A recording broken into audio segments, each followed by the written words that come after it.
Hello everybody, I'm Renzo Mox, and welcome back to another Bionicle Moc Review. And today we're taking a look at... Wait a minute, didn't I already review this guy? Yes, I did. This is a re-review on Jor. And sorry for going re-review, I'm just really pumped up right now. So this is a re-review on Toa Jor, my brother Self Moc, and I figured, hey, he didn't actually change much, but his character is essentially finalized now, so I figured it was best to actually re-review him. Like, I didn't want to re-release reviews for all my other Renzo Mocs, so I kind of just put them all into one video. That's kind of what I'm doing here. I'm kind of just... I won't be talking about the Moc that much, because you guys basically have already seen it. But yeah, anyways, let's get right into it. So, to my recollection, I don't think he's really changed that much. I think the only thing that's changed is I've solidified his color scheme a lot more, and just filled out a couple gappy areas, and, more importantly, actually gave him a really nice chest. Now, a lot of people actually don't like this chest on normal Mocs, because you can clearly see the Hero Factory symbol or whatever. But I don't care. I really like this chest. I think it's a great way. It hangs over the shoulders really nicely, and overall just looks great.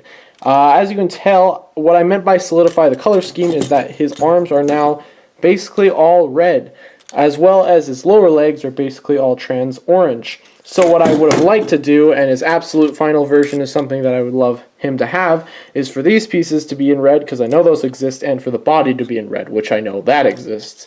Then, in my opinion, he will finally be completed. As for the updates, I did kind of do some greebling on the foot just to kind of get that unique gold boot sort of look. Gold and red, whatever. I did give him, I'm not sure if he had these before, but he has the orange Borak eyes, kind of making his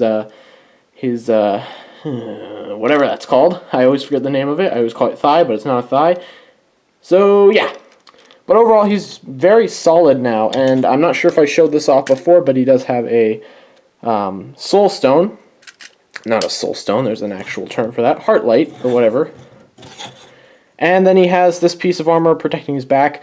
And the back of his legs are actually really empty, but I'll show you what belongs there earlier. He does have a function, that being his mask can fall off and go under the table. That's always fun. As you can tell, he does wear the Tahu mask, but in trans orange and gold, which is a great mask in my opinion. And although a lot of people say he just looks like Tahu, he's got a different silhouette to him, and he does have a simple build, but honestly I think it works well for him. I think he's got a nice silhouette, and I think he stands out enough from Tahu, in my opinion.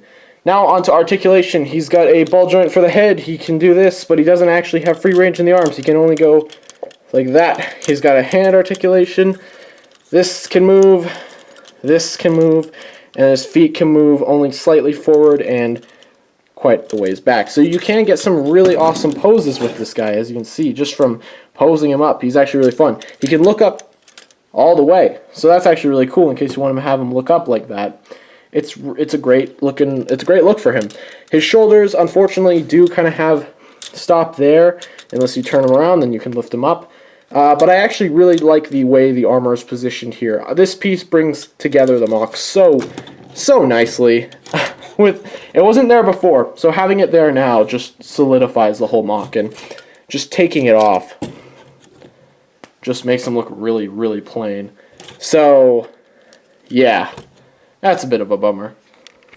For Toa Jor's accessories, he comes with the Fire Katana blade. It doesn't really have a specific name, but this is what it looks like. It's very generic, very simply built, and it does have a crystal here, which the idea is that this blade in particular can actually go into Jor, which is kind of confusing, but this is kind of like a crystal that will react to his heart stone or whatever, and it will go inside of him for easy storage.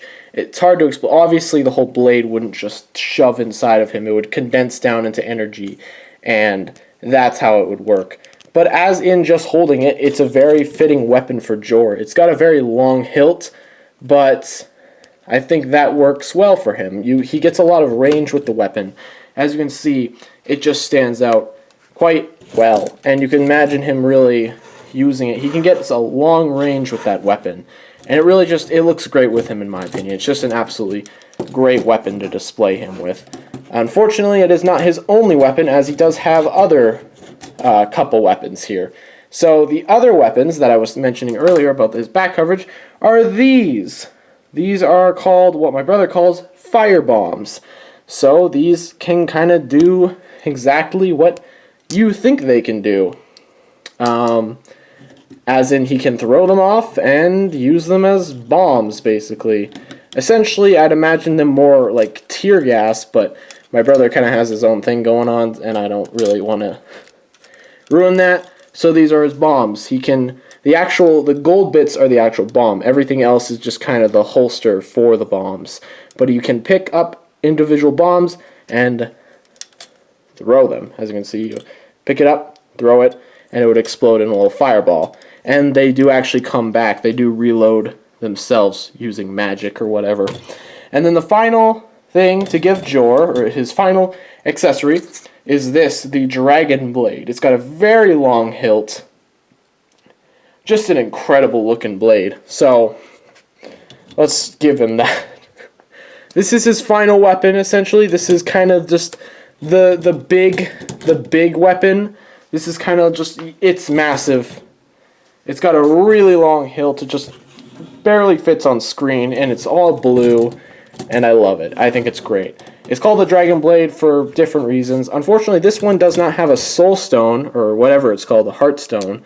So what this blade actually has to be held on his back. And to do that, there is a white rubber band. And you just slide that down, kind of manipulate that a bit, and like that. It is very loose, and it will go on the back, but it's nice, and it looks like that when he's got it on his back. He can't actually store it away, so he has to just hold it on his back. But yeah, that's really it for all of Jor's accessories now. So as simple of a mock that Toa Jor is, I really like him. I think he's one of my favorite mocks that I've helped my brother make. I think he's really underrated, I think. His build, again, is really simple build.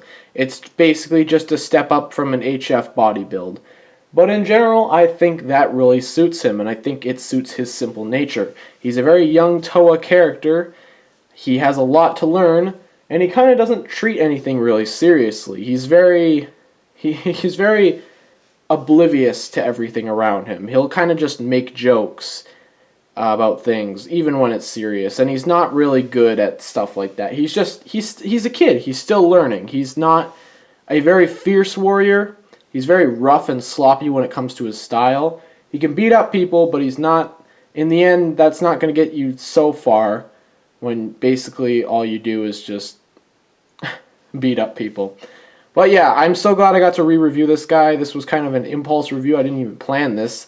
So I'm glad that I actually sat down and did this, and I hope you guys kind of enjoyed the new energetic style of review, because I was just really excited to review them, and I hope you guys like the mock and like the video. So thank you guys so much for watching. I'm Bionicle Moc, and goodbye.